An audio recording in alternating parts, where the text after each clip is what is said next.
All right, so welcome to this Willie Answers section on fingering. What I want to do is, there's no sheet music for this per se. I'm going to use some of the music that is in some of the other lessons that I'm going to do in this Willie Answers section for this week. But basically what I want to do is I want to go through and explain to you some different approaches to fingering at the piano.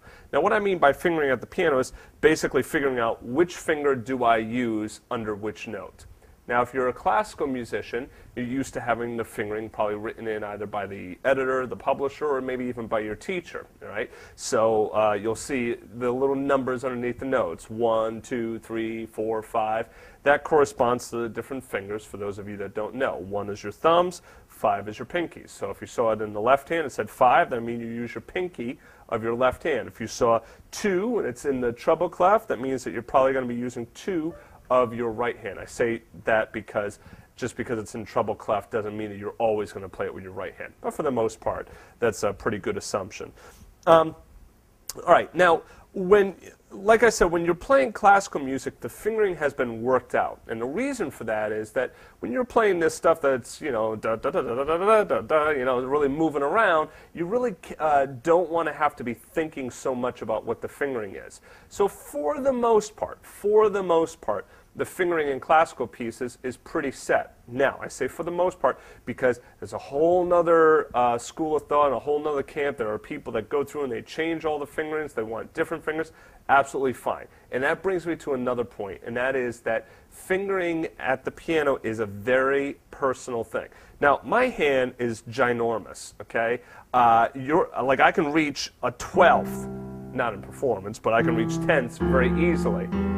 Okay? Now, if you can only reach an octave and I can reach a 10th, well, obviously, your fingering and my fingering is probably going to be different. All right? We're going to approach fingering differently. Like, I can stretch from here to here, and you know what? That doesn't hurt my fingers at all to do that. I can even stretch like that, and that really doesn't hurt my fingers.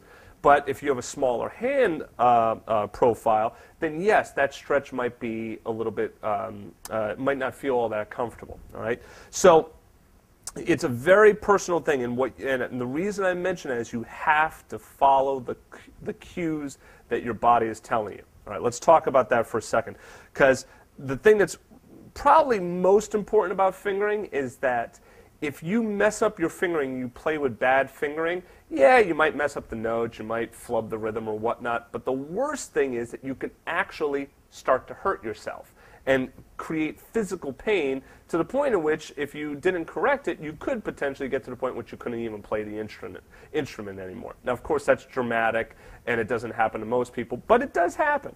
All right, now, when you're sitting down at the piano, what you're looking for is you're looking for your hands and your body, for the most part, to be relaxed. Obviously, if you're completely relaxed, you just fall over and collapse, all right? So there has to be a certain amount of tension that you hold in your body, keep your elbows out, your shoulders, down, and your back nice and straight and whatnot. So you're keeping a certain amount of tension to keep your body like that. But notice my hands. When I have my hands up here, if I'm going to play something like, I'm just going to play a little bit, all right? This is not necessarily part of the lesson. Just take a look at my hands and what it looks like in my hands.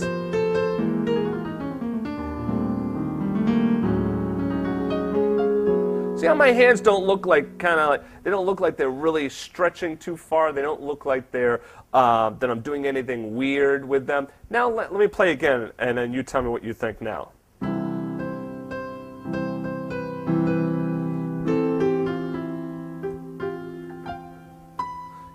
See what I'm doing now? See how you'll see some people play the piano and they'll voice chords like this with their wrist cocked like that, and it's really stretched out. Now visually, if you look at your hand, look at my hand right now, you can see that doesn't look all that comfortable, does it? All right? So that means that there is most likely a fingering problem there. It means that something has to get fixed in the fingering. Okay? So typically when you're playing a chord or a triad, you use your pinky, middle finger, and your thumb, or you might use your thumb, second finger, and fourth finger. You can always tell somebody that knows how to play the piano versus somebody who's more of an amateur by when they do this. When you see them play triads with their thumb, second finger, and middle finger, you'll know right then and there. And then all you got to do is go onto YouTube and you'll see a lot of people playing, and it's great that they're playing, but the thing is, this is not a good way to play. Now, there's a reason why it's not a good way to play. And that's not because, oh, it's some snooty, like, oh, it's a Berkeley or a Juilliard or, you know, whatever music school thing. No, no, no, it's not that at all. It's that there are certain ways of doing things that make it easier in the long run. For instance of that is your major scales. Okay, now I go through the fingering of the major scales in the Hanon lesson. There's a reason why we play 5, 4, 3, 2, 1, 3, 2, 1. Okay, it's because we're breaking up into different 5-finger blocks, but more importantly, it's because it makes it easier for all hand types, right? That's just the fingering for the C major scale. Now, can you go through and do something like this? 4 and 4? Well, yeah, sure you could. But the point is, why bother change something that already works well the way it's already been set up? Same thing with triads. Can you play it like that? Yeah. Now, that might seem like it feels comfortable at first. It's like, oh man, that feels fine in my hand. You're absolutely right. It probably does feel fine. But now, what happens when you got to do stuff like this?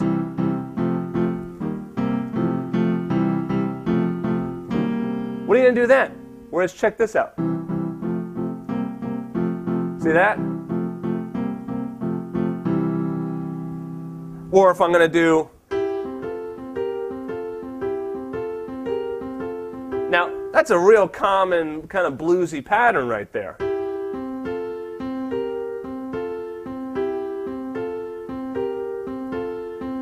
Let's take that for instance right now. If I were playing something like this, thumb, second finger, and middle finger, look at how I'd have to do that. And now you'll see people play it like that. And you know what? For my hands, it's not all that uncomfortable to do that. But for other people's hands, it would be uncomfortable because that's kind of a stretch right there. Right? And you can even see, looking at my hand, that, yeah, it still kind of looks a little bit weird. Whereas, see how my hand and my wrist is nice and it's not stretching, it's not cocking like that, you know, off to the side.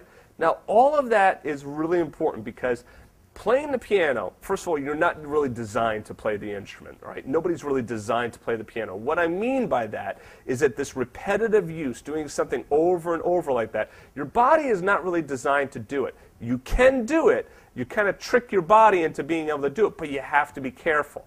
It's like an athlete, all right? Like these athletes that run and they do the long jump or the pole vaults or whatnot.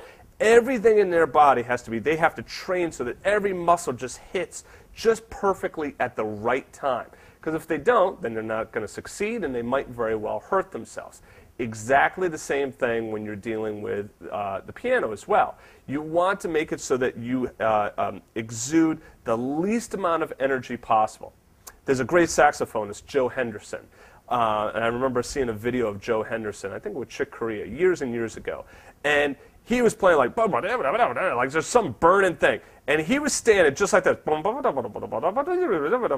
His eyes were closed. He was not moving a muscle. The only thing that was moving was just his fingers on the saxophone. Whereas, you know, you see other saxophones like moving all over the place. Well, Joe Henderson, the reason he's not moving is because he is saving all of his energy for the horn, for that particular moment, right? Anytime you're expelling any energy and doing some weird fingering and whatnot, that's going to take away from energy that you can use to play the instrument.